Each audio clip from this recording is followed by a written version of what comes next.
هنقول وصف التخسيس. التخسيس ده يعني دوش دماغي اتصالات طول النهار، التخسيس التخسيس التخسيس. نجهز بوصف التخسيس. 100 جرام شمر، 25 جرام زعتر، 50 جرام قلق.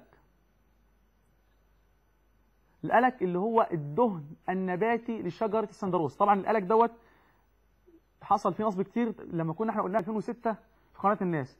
القلق الدهن النباتي لشجرة السندروس، وهو زي اللبان الدكر، بس لبان الدكر بيتمضغ انما دكر بيتقرش يعني ناشف شوية. 100 جرام شمر، 25 جرام زعتر، 50 جرام قلق الدهن النباتي لشجرة السندروس. الدهن النباتي اللي هو ايه؟ زمان في الفلاحين دايما لما تروح تلاقي في حاجة اسمها الصمغ.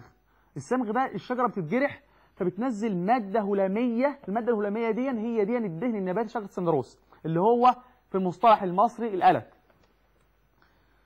50 جرام شعيرة هندي، 50 جرام بذر رجلة. نقول وصف التخسيس لان ويا ريت ما حدش هيتصل بيها، موضوع التخسيس ده جنني صراحة. 100 جرام شمر، 25 جرام زعتر، 50 جرام قلق، 50 جرام شعيرة هندي، 50 جرام بذر رجلة. هناخد الوصفة دي كلها نطحنها على بعضها، نغلي منها ونشرب قبل الأكل. نتيجتها بفضل الله عز وجل بدأت من 4 كيلو إلى 12 كيلو في الشهر بفضل الله عز وجل. طيب لو واحد قال لي طب أنا والله يا عم الشيخ أنا والله يا دكتور أنا نفسي مفتوحة على الأكل بطريقة عادية، أعمل إيه؟ ناخد الوصفة بس هناخد جنين القمح كل يوم الصبح. في معلومة مهمة برضه عاوز أقولها، إن هذه الوصفة خلي بالكم لا تتعارض تماما مع المرضعات. هذه الوصفة لا تتعارض تماما مع المرضعات. ليه؟ هقول لك ليه. عندك نبات الشمر بيزود اللبن في ثدي المرضع. طيب عندك نبات الزعتر بينشط الدورة الدموية، ما حصل لك هبوط ولا حاجة. احنا بنعمل عملية على الخلايا وعلى الهرمونات الموجودة في الجسم للتخسيس بفضل الله عز وجل. الوصفة 100 جرام شمر، 25 جرام زعتر، 50 جرام قلق، 50 جرام شعيرة هندي، 55 جرام بذر رجلة. طب واحد تقول لي يا عم الشيخ طب انا عاوز اشد نفسي دلوقتي، طب ما انا هيحصل لي هبوط وهيحصل لي انيميا وهيحصل لي. جنين القمح مكمل غذائي قوي جدا جدا جدا بفضل الله عز وجل. جنين القمح من اقوى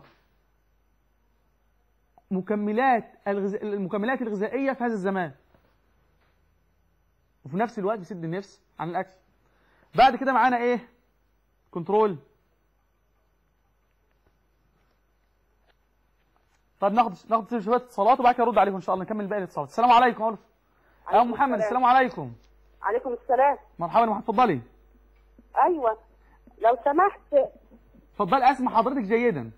لو سمحت انا عندي طفل. عندك ايه؟ عندي طفل كان عظم المخ. ايوه ارفعي صوتك يا ام محمد بعد اذنك. لو سمحت انا كان عندي طفل عنده 3 سنين ونص. تمام.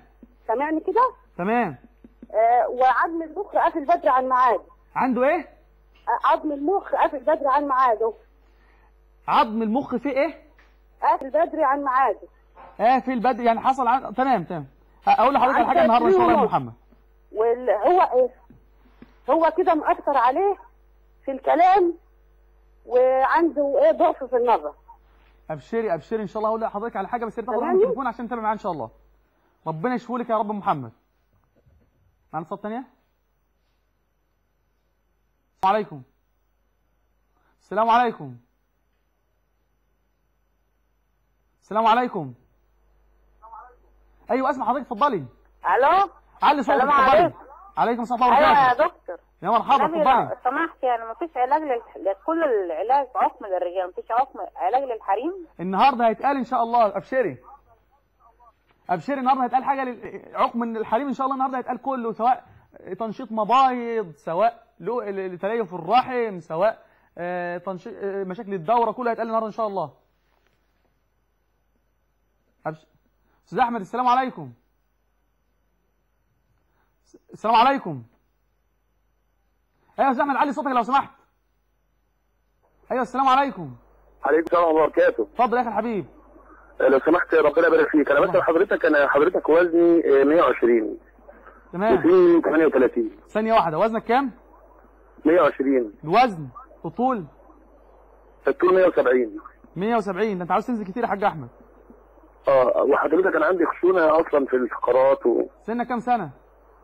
38. طب صلي على النبي السلام. عليه الصلاه والسلام. ابشر النهارده في حاجه النهارده خشونه الفقرات هقولها لك نسبتها 100%. انت كتبت الوصفه بتاعت التخسيس ولا لا الاول؟ محمد السلام عليكم. السلام عليكم. السلام عليكم. ارفع الصوت لو سمحتي. السلام عليكم. وعليكم السلام ورحمه الله وبركاته. ايوه لو سمحت يا دكتور، عايزه وصفه الشعر التاني. وصفه الشعر حاضر، بعد في اخر البرنامج ان شاء الله بالشري. طيب السلام عليكم. طيب ان شاء الله عز وجل هنطلع فاصل، هنكمل ان شاء الله عز وجل ونرد عليه. بالنسبه للوصفات طبعا النهارده كان معانا برضو الست اللي بتقول موضوع في حاجه من حاجه للنساء. بالنسبه للنساء اول وصفه دلوقتي مهمه جدا لتليف الرحم. طيب فاصل وان شاء الله تليفوناتكم هنتظرها بعد الفاصل ان شاء الله.